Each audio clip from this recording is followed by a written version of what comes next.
Hello and welcome to Can We Talk? I'm Teresa Scorsett, your host, and with us today we have Jim Rothstein. He's a friend of the show. He's been here many times with us, and we're very happy to have him again. He's got some new information, and he's always a great source and love. And Hensel, of course, is with us as well, and she's always got plenty to say. So we're going to start right in with Jim. We have a piece that we'd like Jim to comment on. This is about pedophile terrorism running rampant in America. That's the headline. And then I'll just read you the article. It's a fairly short one, and then we'll start with Jim. All lives matter. Similar to the Pennsylvania Appalachian Belt, the Minnesota Strip feeds kids into the national sex trafficking network to slake the world's never-ending thirst for angelic-looking sex toys. This article, by the way, is by Preston James, PhD. Sometimes Minnesota nice isn't as nice as you might think. Right now there is a local and high-level cover-up of major sex trafficking of minors in Minnesota. Some of the young girls are being sold for as little as $200. Many have been taken out of state for purposes of prostitution. Obvious white slavery crimes, which are federal felonies, kept in bondage with induced drug addictions and serious threats. About 90% of the sex trafficking that starts in Minnesota is associated with black pimps. Political correctness and recent concern with the George Soros secretly backed Black Lives Matter, which is actually led by Intel assets, tends to motivate local LE to want to avoid any energetic investigations. While USG officials at moderately high to very high levels run the actual department of these compromise ops, while the black pimps do most of the procurement. Oh, I'm sorry, that should be white USG officials. In past years, when Gary McGaughy was head of vice at the Minneapolis Police Department, he and Detective Rothstein, that's Jim, worked the case now known as the Minnesota Connection. Through their efforts and some honest stand-up FBI agents like themselves, they were able to arrest and gain convictions with long jail sentences for 11 of the 12 top human trafficking pimps in America. Detective Gary McGaughy had an impeccable record, and when he and Detective Rothstein assembled the case against Hubert Humphrey for taking illegal payments from the milk industry, the shadow government deployed numerous means that destroyed Detective McGaughy and his family.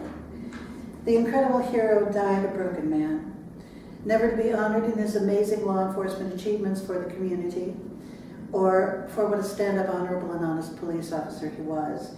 His career was a gift to the whole community of Minneapolis, Minnesota. Detective McGaughy was known for frequently making the following claim about how human compromise operations were accomplished. He said, "I know enough about vice to know that everybody has a chink in their armor." To effectively human compromise someone, all Intel has to do is find it and exploit it by providing the proper custom-designed temptation. I am presenting this difficult truth here because, like many in LE, good black people are very frustrated that white America is like a giant with feet of clay that refuses to go after the real criminals at every level, including the black gangs, the black pimps, the white CIA, drug traffickers, and warmongers within the USG, Intel, and the Pentagon. It's pretty inflammatory, Laura. That's law enforcement there. Law enforcement, thank you. I was wondering what LE meant. Okay, the majority of middle-aged blacks are pro-law and order and desire whites to get over their guilt and take on these criminal black pimps that prey on their young girls and boys, as well as they want them to prosecute all the black and white crooks in D.C., and there are a lot that need to be prosecuted. Most adult blacks are just like middle-class whites. They want law and order in their communities. Most of the high-level pedophile honey traps are run by the satanic pedophile network with the help of the Mossad, the CIA, and all covered up by the FBI.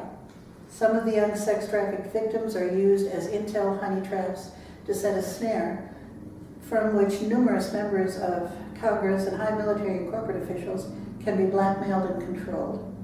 Some end up used exclusively in satanic pedophile networks for honey traps used by intel, such as was described in the book The Franklin Cover-Up by attorney John DeCamp, a personal friend of former CIA Director William Colby, who was murdered after he retired. Jim knows all about these very interesting shadow operations. You never use the word honey trap, I don't think, No, in here. no. But it's interesting that he does. Was that you telling him that information, or did he come up with that term? No, that's based on the information that I came up with and the MO or the modus operandi that was used. Okay. And it is, I used basically the word human intelligence, human compromise, which were honey traps. I've heard you say that. And yes, and that's the part of human trafficking that nobody wants to talk about. Okay.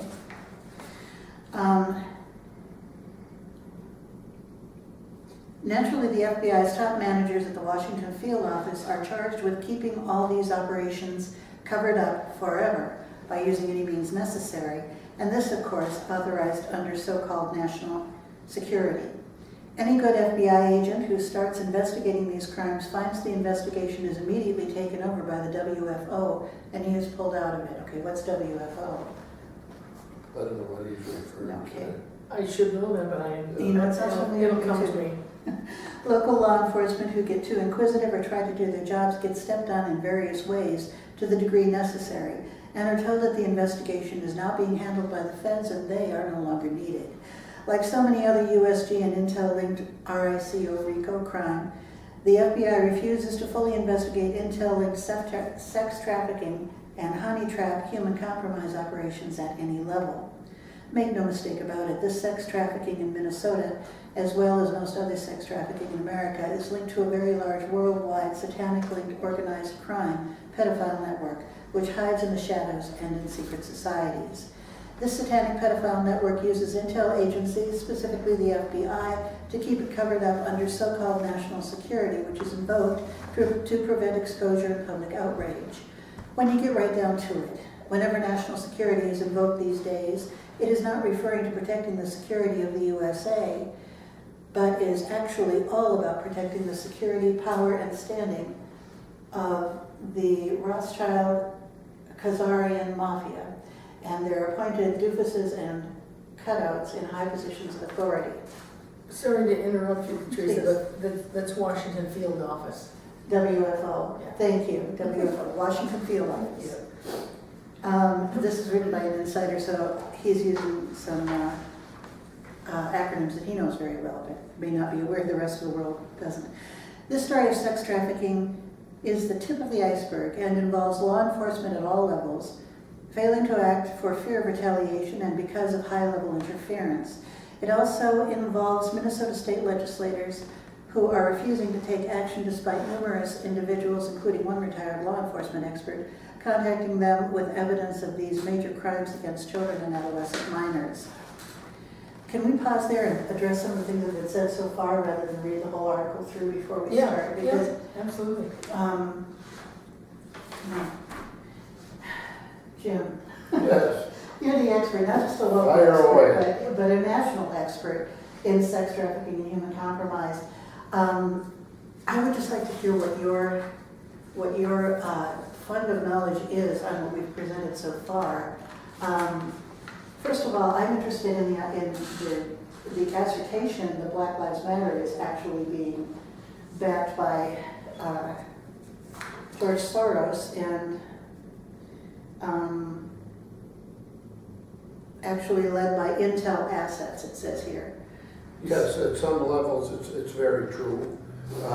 We had instances that took us into those networks, especially in the intelligence community.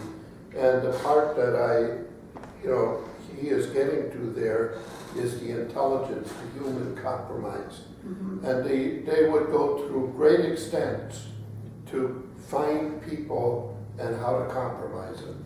And at one point, on one particular incident on East 64th Street in New York, one of our intelligence assets, they killed 3 little boys they were using to compromise 3 individuals. There were actually 4 people present.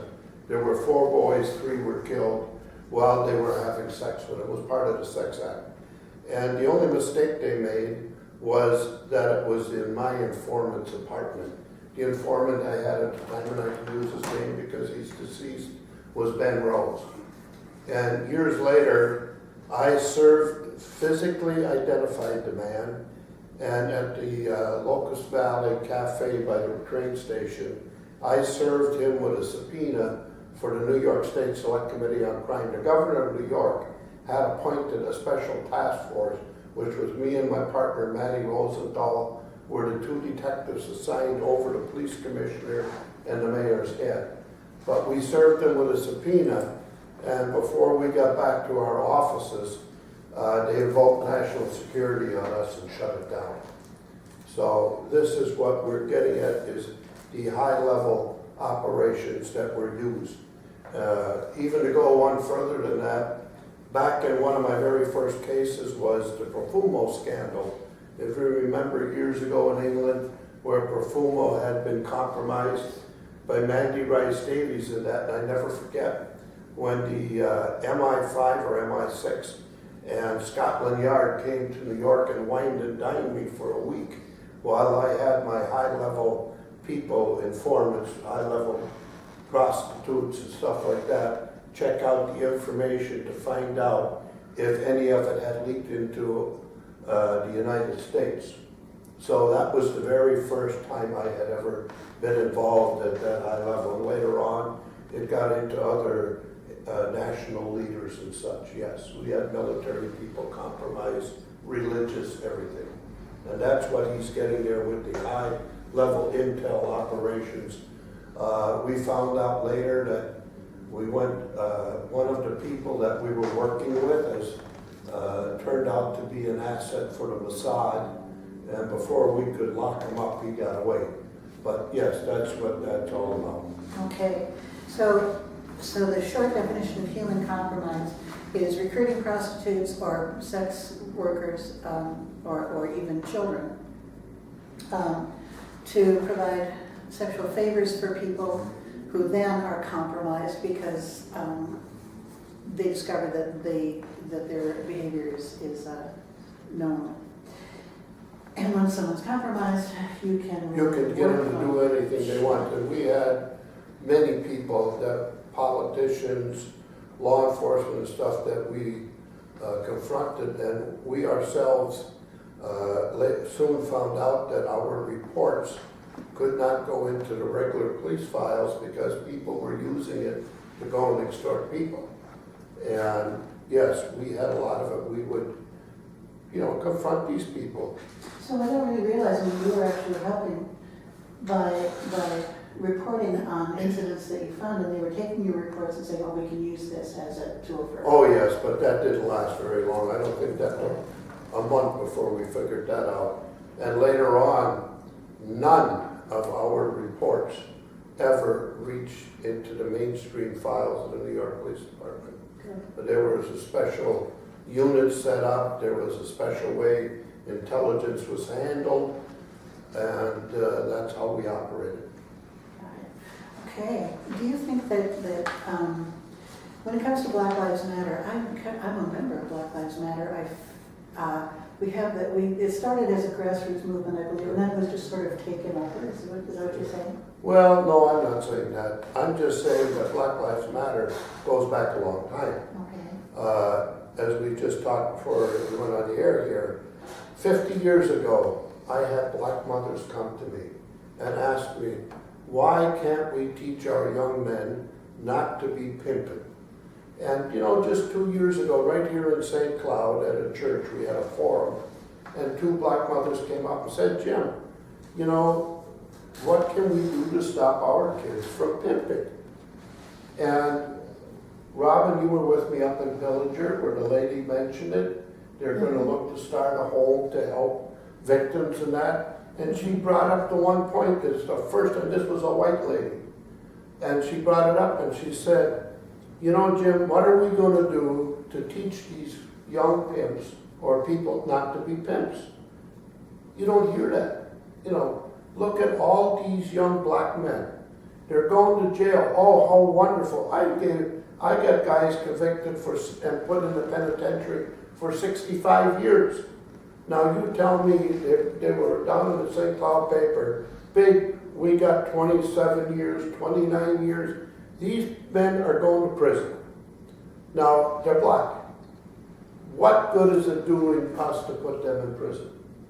You know, first of all, why should they be here? Oh, the prison system is. Yeah, but we're, you know, here they're trafficking and we're putting them away. Mhm. Why can't we teach them not to do that? And I've been in this business a long time. I've talked to pimps and I have infiltrated. I was trusted by the pimps, I was trusted by the whores, I was trusted by the pedophiles, the pedophile pimps, and I talked to these people. And they would tell me, you know, how they got into it, what they were doing in that. And I, for the life of me, cannot believe when you listen to the people that say they're fighting human trafficking. That's the biggest farce that's being perpetrated on the people here in Minnesota and the United States and everywhere else. Mhm. You never hear them talk about what are we going to do to stop the pimps before they become pimps. What are we going to do with them once we got them? Putting them in prison for 30, 40 years is not the answer. No. Well, and like you've brought up several times in our conversations and emails, why aren't they going after the kingpins? Well, that's the big thing. Why aren't they going after the big guys? These are what, these pimps that they're going after now are what in the street.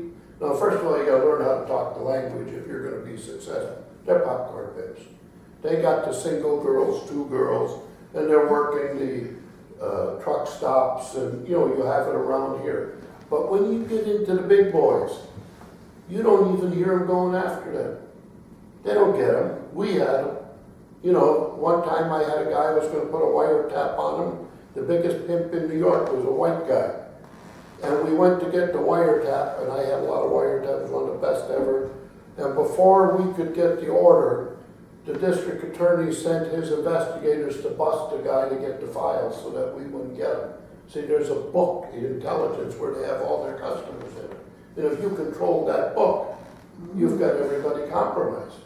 Gosh. So you see how this works, and then you go look at the Watergate break-in. Gee, prescribes, you never hear anybody tell the truth about that. All that was they admit to a prostitution ring, but they don't talk about the pedophile ring that was operating in the Democratic National Headquarters. Is that have to do with Frank Sturgis? Yes, Sturgis was one of the burglars. Yeah, I ended up arresting him. He was also the man on the grassy knoll in the Kennedy assassination, which, by the way, has just been verified in the last 40, 45 days. Really? So I got that one in because I just found out about it. But yes, that's what that was about. See what I mean? We always learn when Jim is here. Well, and it's important for the viewers to know that Teresa and I are probably somewhat different than you are politically. Our leanings are probably different. Teresa and I are very much on the left, and you probably are more conservative on the right. I don't think so. No? I don't think I have a left and a right when it comes to this. It's right and wrong. You know, and you have to look at all the things associated with. The problem lately with our politically correct feel-good news society is that there is no truth or honesty. So you can't tell the truth, you can't be honest, you gotta be politically correct, feel-good, do-good. That don't solve nothing. If you don't tell the truth, how are you gonna find the problem? If you aren't honest, how are you gonna get a solution? Well, there's certain things, like that group of people that we met with up in Pillager that Yeah. day. They're probably more conservative, right-wing leaning, and not that politics has anything to do with it. No, However, many of the conservative churches that I used to attend yeah, in different locations, here and in St. Cloud, many of those folks do lean really far to the right politically. That group of people that was up there, I'm sure were quite different than I am politically leaning. However, sex trafficking, drug trafficking, all of it, it's everyone should care about that. oh, yes. And, you know, Herb Davis, who we've interviewed here, who Yeah. is a former law enforcement instructor and also a 9-year St. Paul police officer, believes like I do that prostitution should be legal, because if you take the money out of men are always going to give their money to women to have sex. Well, sex has been going on for a long time. Right, but if you take the profit out And the middleman is the pimp, just like, Yeah. you know, they're the middlemen in the drug deals too. And I don't know what the answer is. I wasn't a drug user when I was young, and I don't think drugs are good for kids, but if we have such stringent legal parameters on it, there's room for profit. And that's why people go into pimping, and that's why people start peddling drugs, is because of the profit. Huge profits. Oh, yes. So how does a person take away that profit level and ensure more safety for everybody in the whole line of it? You know, it's funny you bring up this thing with prostitution, legalizing it. Many, many years ago in New York, when they were thinking of legalizing prostitution, I was one of the people that was consulted because, and as you'll see later when he reads about it, when Teresa reads about it, my expertise in this. Legalizing prostitution would work. It would be one of the few solutions because sex has been going on forever. Mm-hmm. But you must eliminate the pimps. Mm-hmm. Then you can do this. 90% of prostitution would stop if these pimps were eliminated. And it doesn't mean black or white. I mean pimps as a whole. But legalizing it without removing the pimps would create, like it has in The Hague and other places. I worked in Germany on right off the Reeperbahn. They had what they called the green doors, legalized prostitution and that. But it doesn't work without the pimps being removed. And then it would be a very simple solution.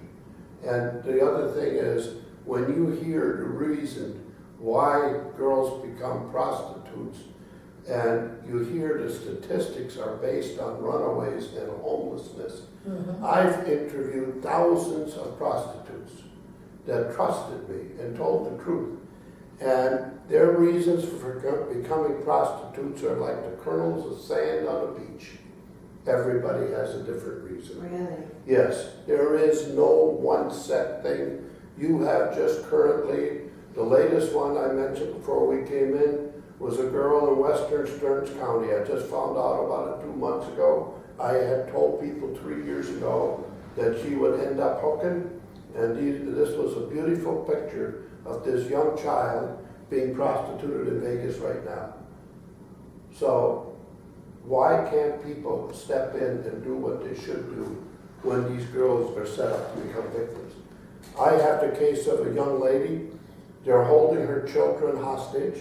They make her go out, recruit 13, 14, and 15-year-old girls through this area to put them into prostitution. You know, you got to go to these kids and throw them a good line, and you got them. And once they're in it, they are not getting out. Well, they're not getting out because many of them that do get in are forced to get in. Yeah, oh yeah, that's what I'm talking about. Yeah. And it isn't. It's slavery. Why? It's definitely a form of slavery. Oh yes, and we have a case right up here in Brainerd. Young lady, 15-year-old, and she told this story in front of the mayor of St. Cloud. And she was taken, forced into prostitution, and then she was put in a foster home. And lo and behold, at 2:30 in the morning, she fled. By 6 o'clock, she was turning tricks in Minneapolis. Now, nobody bothered to mention that some pimp got her. Why would a pimp? Well, they're forced to it. Well, anyhow, the mayor told her, oh, you're a runaway. And she says, a runaway? They told me if I didn't do this, my mother and my little brother, who happened to be sitting right there, would be hurt. So they threatened harm to her family. Mm-hmm. So she didn't do this. This is here. This is now. And why don't we address that? Mm-hmm. You gotta, and you read the part there that any cop or law enforcement who does anything, his career is over. Poor Lieutenant Gary McGaughy lost everything because he did the job the way it should have been done. You gotta protect the cops that do this. They can stop it, but why would a cop go stick his neck out if he knows his career is over? Well, it's not any different than the other whistleblowers, really. Yeah. Whether it's John Kirioko in the CIA, yeah. Jeffrey Sterling, or you know, Chelsea Manning. William Binney, the list goes on and on. Chelsea Manning, Edward Snowden, whistleblowers, if they're not protected, given some type of immunity for telling the truth and coming forward, the corruption isn't going to cease. Oh, just as simple as that. Oh, I can vouch for that. Now, I don't know if he mentions in here, we'll get back to, Trish can get back to reading this, but the Minnesota Strip is what, 4 counties? Well, basically, when we started, the original 4 counties were Stearns, Morrison, Crow Wing, and Cass County. Those were the first 4 counties that were identified, right here. And there's a safe harbor effort in Brainerd, and the group that you and I went with, Yeah. Roxanne, has that gone anywhere? Are they any closer I to? haven't heard anything from them lately. Oh. But the Safe Harbor program, the best one I heard yet is a young lady by the name of Cece, who is trying to start one in St. Cloud that understands what, and again, you cannot set up a safe harbor if you don't know what you're dealing with. These pimps are violent, very violent, and like in New York, we, in fact, it was just 1966, 50 years ago, that a cop by the name of Campese was killed in October. And they started a pimp squad, which I was the head of. And it was informal. But once you kill a cop in New York, the name of the game changes. And we had to enforce and put in some type of control over these pimps, which we did. And it wasn't pretty. But if we took a kid out of prostitution at that time and put her in a home, there was no pimp going to go get her, because the consequences were very dire if you would have went against us and one of our victims. What do you think about the effort in St. Cloud that was publicized? I sent you the emails of it, where they've made a substantial amount of busts, and they did expose that, but not high-level ones. They just exposed the Johns. Yeah, well, that, again, like I said, you have to know what you're talking about and what prostitution and pimping really is. And the Johns, locking up Johns, is not human trafficking. It does not affect it. These girls, in fact, it has the opposite effect. These girls are sent out to make money. And if they don't make their quota, there is a penalty to be paid. And I can't on the air describe some of the penalties that I have personally witnessed. Among them, you can go and ask any one of these people what it means to run the train on a girl. And I have a folder with me right now of a girl we refer to as Jane Doe 1. This just happened in the last couple of years here, where she was trying to get out of prostitution. She was going to college in St. Cloud State. And I was going to Iowa to give a lecture on human trafficking, and she called the house to tell me she had escaped her pimps in Iowa and was headed back to St. Cloud. By the time I got back, they caught up with her and ran the train on her. Now, I won't explain that, but you can imagine what it is. And when I asked her, did they use the red hot hangers, coat hangers, they said no, they used knives. Well, that was about the time I came out with our resolution. And I went in front of the Stearns County Commissioners and presented that resolution. And in the front row sat this little lady. I mean, she's just a lady. And there were 4 people or 5 people behind me to support me. So when it got all done, the county commissioners came to me and said, Jim, who is that lady in the front row? By the way, Channel 9 had their camera set up right there. I says, that's Jane Doe 1, the girl that was tortured. They used knives on her. And she was dressed in such a way that she could have displayed the evidence, which she was prepared in case somebody challenged my authenticity or challenged my credibility, which they didn't do because they didn't know who she was, and she would have shown them what, the train was. Mm-hmm. But yes, and this is what happens. But you have to know this when you do this with these kids. And locking up Johns makes good publicity. But if they're not making money, they're going to pay the price, the girls. So what do you do in society? So the effort in St. Cloud hasn't gone far enough to, Well, or is it a good start and? you have to arrest Johns, don't get me wrong, but it's not gonna solve the problem. They arrested and convicted, I believe it's 4 or 5 pimps now. My list that I had, that I came up with when we started the hearings in St. Cloud, I had 32 pimps on that list. And they got 5. That means there's 27 more plus whatever else came in. You know, Well, and when you offered to talk to them about the not, pimps, they wanted to talk to you instead. They wanted to find out. not one person in law enforcement, politically, or anybody has ever sat down except the police chief in Melrose and one of his cohorts. And that was because the mother made him do it. But nobody else would ever look at that list. And this is documented, plus 11 pages of other activity that was associated with this. Yes. What about over the summer, the governor's, the attempt at getting the governor's office involved? Did that ever go anywhere? It went that far till I heard from him. The last time I heard from him was about a month ago. And I have not heard a word, no response to any emails or phone calls in which they were really going to go after somebody. But then I read in the paper that because it was the Department of Health, they wanted law enforcement to take it over. And I can't blame law enforcement to take it over. Can you imagine an outside entity actually looking into it? And we'd start with Lieutenant Gary McGaughey. What happened to him?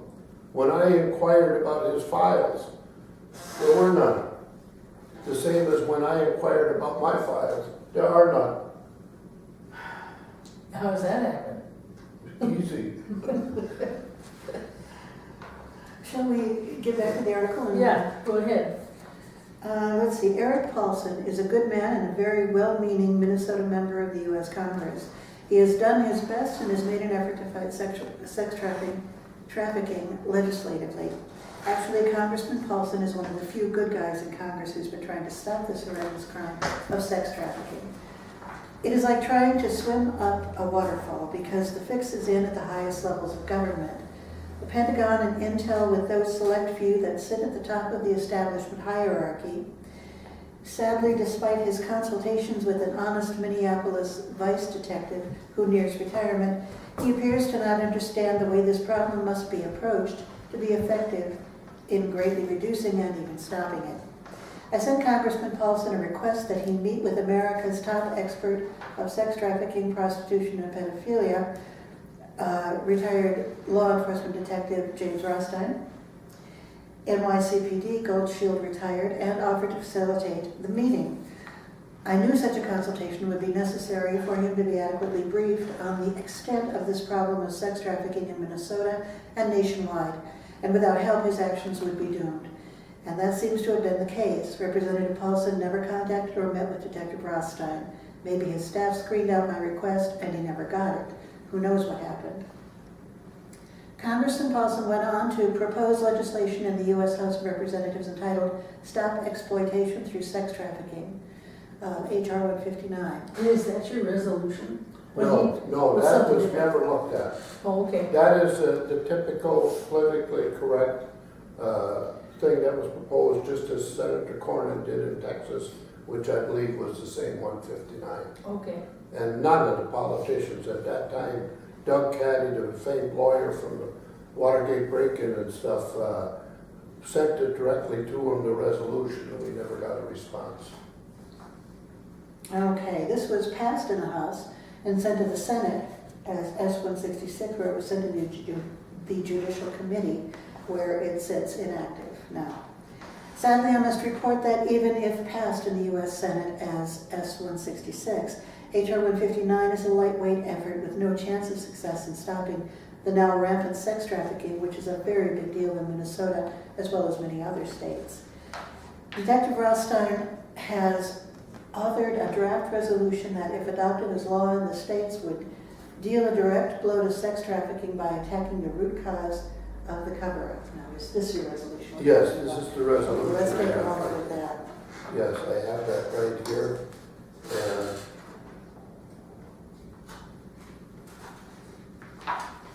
Jim's presented information from his resolution previously in our program, but it bears repeating.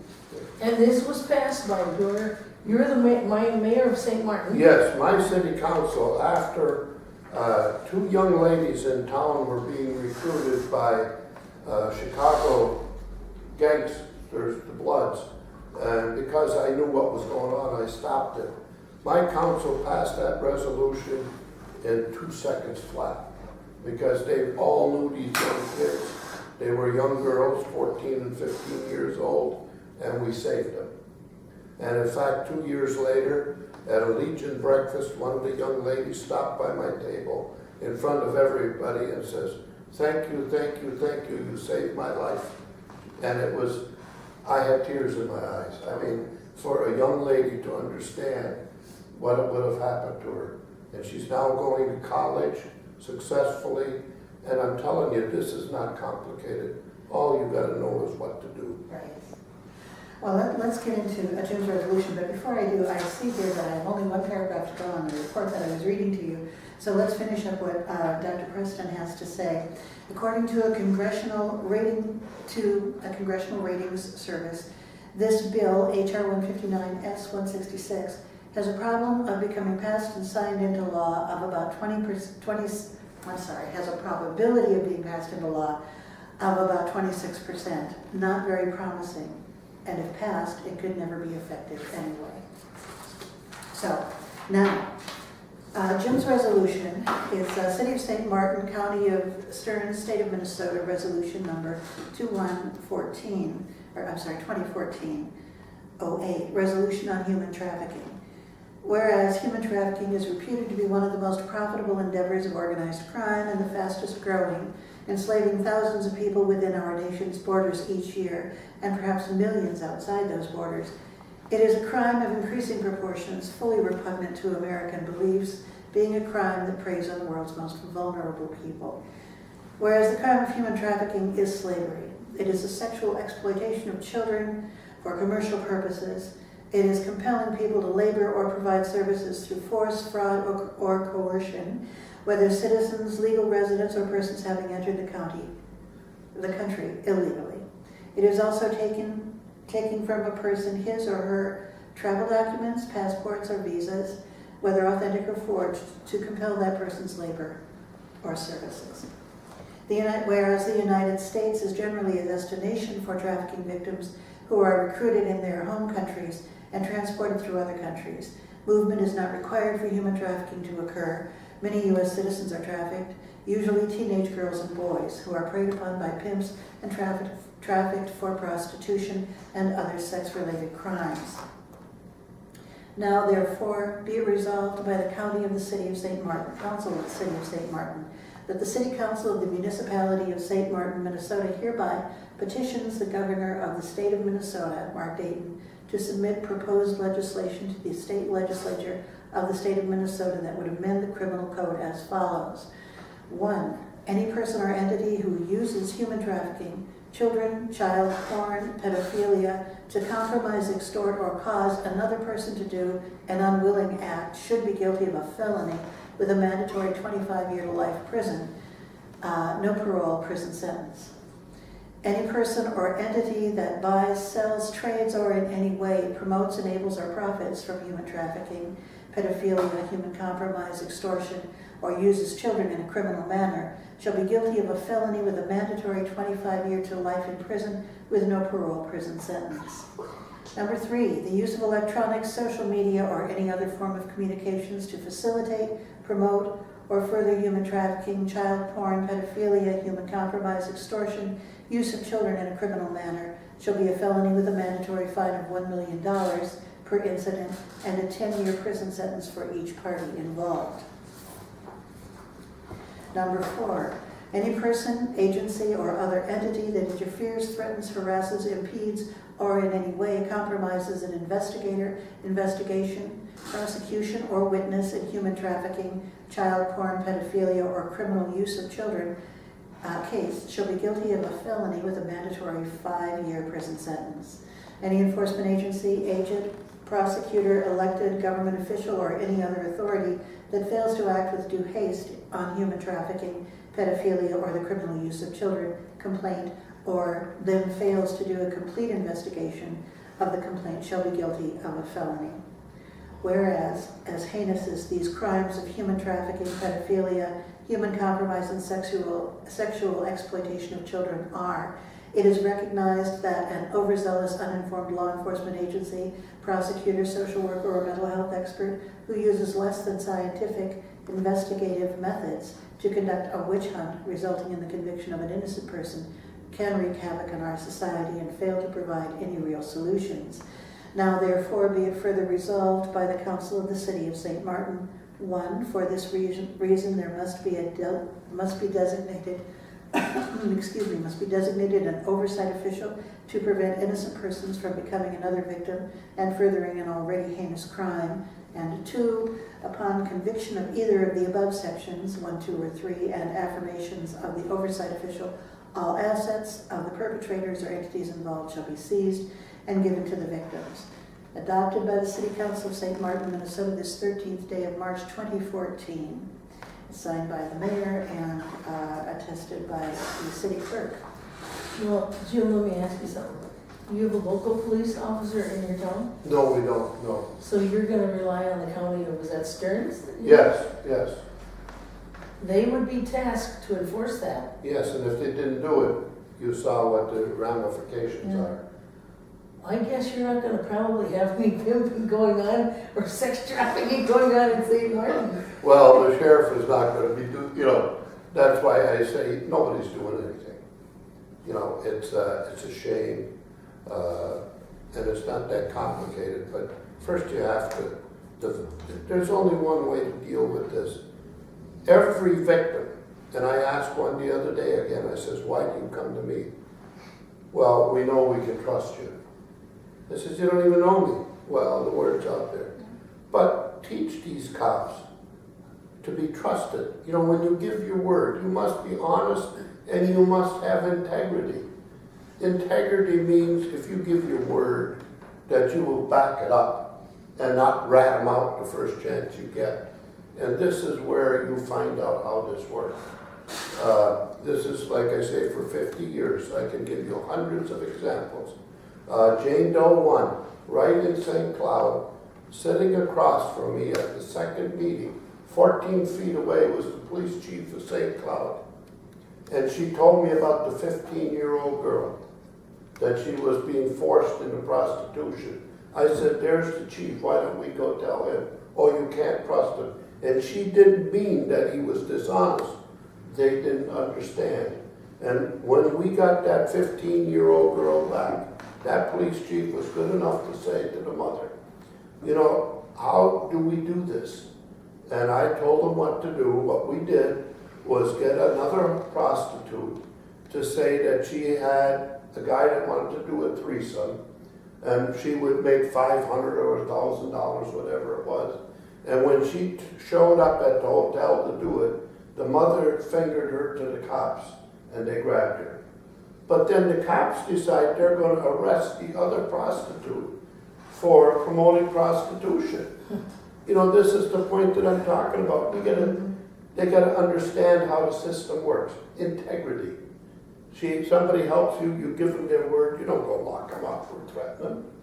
So if there's a runaway who's been recruited and is hooked into sex slavery, really the only way to get that girl or boy out of that is to set up an encounter like you suggested. Yeah. And then instead of arresting the girl for prostitution or the other prostitute that was involved to try to get the girl or boy back, you don't arrest them, you help them because they're victims. Yes, and that's how all these kids, going back, sometimes you're not always successful of getting somebody out, but at least you have a chance. And you'd be amazed how many of these kids you can save.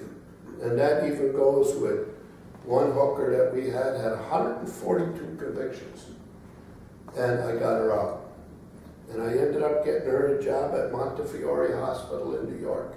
And never forget Mother Superior calling me and saying, Jim, do you have any more girls like this to work here? And we called her Little Mama. and she was a little mama.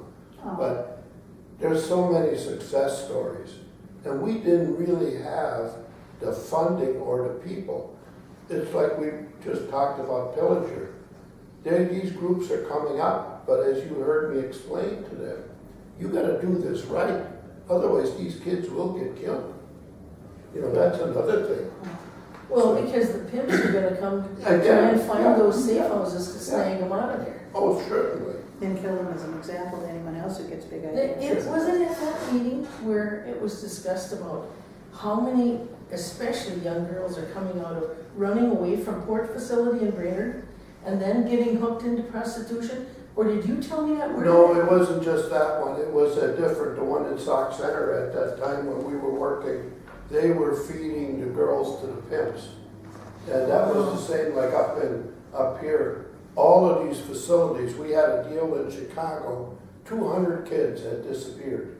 And we finally found they ended up in Texas and then they disappeared in our investigations. But there were so many of these cases and it went on and on. And you go up right now, I think you know the lady up at the Bemidji area with the Native Americans that are being trafficked. I run into this constantly. They call me, as a result of that article by Preston James, the security guy or one of the people at the Red Lake reservations called me to ask me what to do with this and that. And, you know, I had worked with the Red Lake people really strong up there many years ago, where they had an active thing to help victims escape. So, yes, there are many. Father Bruce Ritter in New York was probably the biggest, and they ended up accusing him of being a pedophile after a while, till I showed back up in New York, and that was the end of that. Because he was just saving hundreds of kids. And then when we were cops, we used him a lot if we had victims to take care of them. But look what they did, they were being a pedophile, just to get rid of him. What's happening now, if anything new, with, I know there's this article, Behind the Pine Curtain, Yeah, and the big scandal, the priests and the different religious people at the St. John's Abbey. well, you saw right in Preston James' article, he even shows the picture of 18 priests that they admitted to having been caught, that were actual perpetrators. It's right in the article, you'll see. Yeah, we're coming up on that, Yeah, right? yeah. Okay, And so, yes, they have done something, but nowhere near. And I was actually involved with that.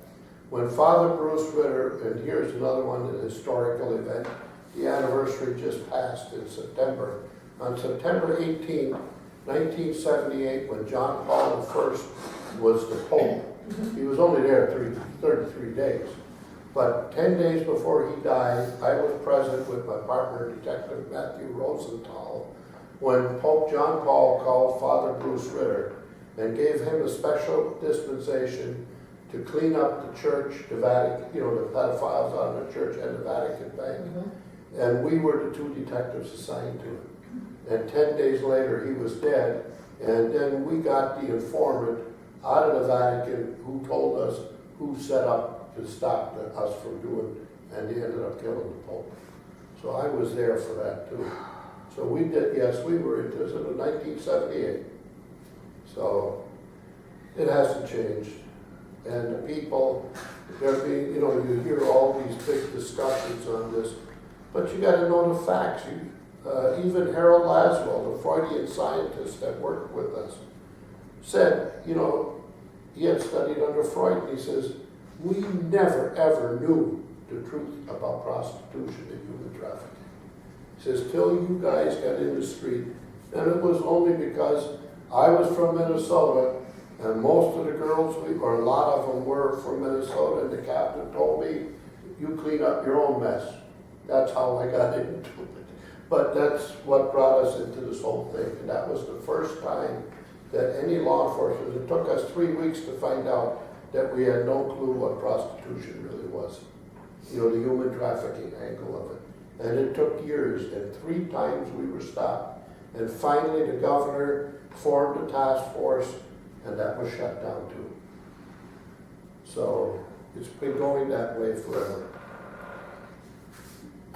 We've used a lot of terms here, and Jim has provided us with some definitions of these terms, and I'd like to read those because I think it's important. We've got to know what we're talking about before we can talk about it and hear about it with any real understanding. Human trafficking is recruitment or transportation or transferring or harboring or receiving or promoting or overseeing or custodial. Help finish the sentence for me. Well, what that is, it breaks it down, and if you fit one in each category, you have human trafficking. Okay. And these are the different subdivisions of what human trafficking really is. Okay. Ways and means of human trafficking: threat or coercion or abduction or fraud or deceit or deception or abuse of power, or faith-based occult satanic groups, or schools or youth groups or institutions. Okay.